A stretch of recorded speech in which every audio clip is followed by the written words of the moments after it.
Now, when I make a video, I try to be rational, I try to be reasonable, I try to deal with the facts, and I try not to get overly emotional. Now, that may not come across well to some people, and some people may think I fail in that, but it's what I try to do. But, there's always an exception, and this video is going to be one of those exceptions. You sit back and you see these things like the Clackamas shooting that happened here recently, the Sandy Hook shooting, the shooting in New Mexico recently where the boy killed his family, and you see these common factors, and you sit back and you're like, what is wrong with this picture? You feel there's things that need to be said, and there's certain things that need to be said in a certain way. And you're like, why aren't more people saying it?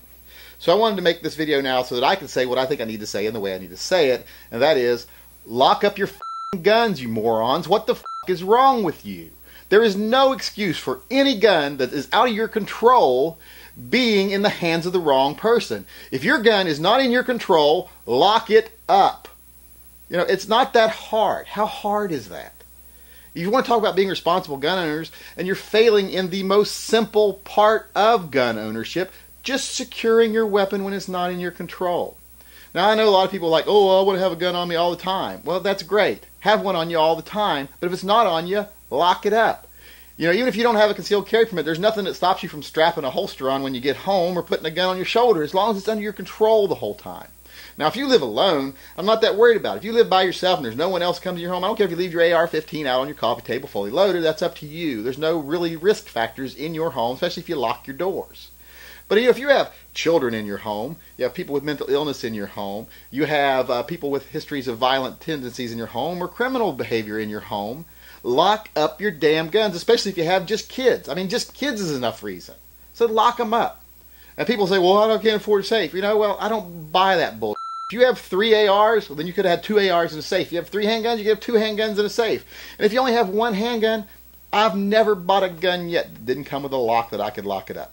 Put that cable lock through the action of the gun when you're not in control of the gun. That's that simple.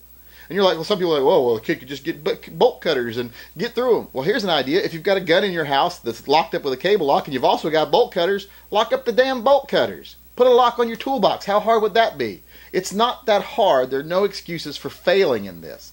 It is the most basic part of responsible gun ownership. And I don't understand how people keep failing in it or acting like it's not even something that they should be required to do. Well, right now you're not required to do it. But because people are failing to do it, pretty soon I think we are going to be required to do it. You're going to have to be provided that you have a safe to have a gun. And hell, we might even end up with surprise inspections to make sure we're secure our weapons because people are failing at their basic responsibilities. I mean, come on, how hard is it? If you have these people in your home, if you have these risk factors in your home, like I said, people with mental illness, people with a history of violence, people that are on medications, people with depression, people with criminal histories, or just children, period, the chances of them misusing that gun far outweigh your fears of needing that gun instantly because jackbooted thugs come rappelling through your windows.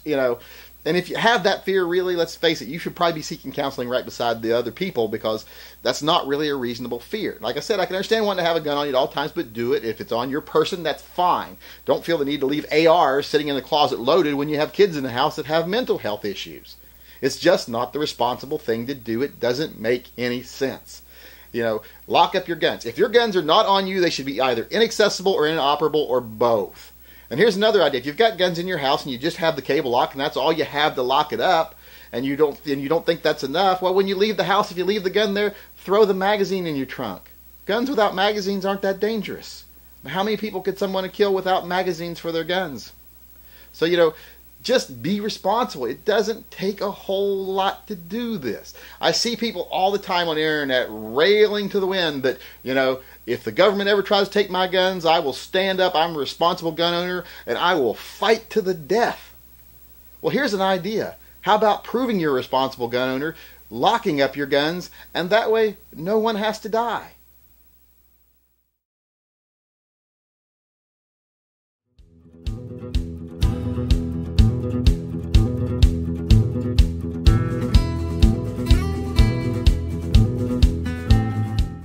You ain't even my real dad.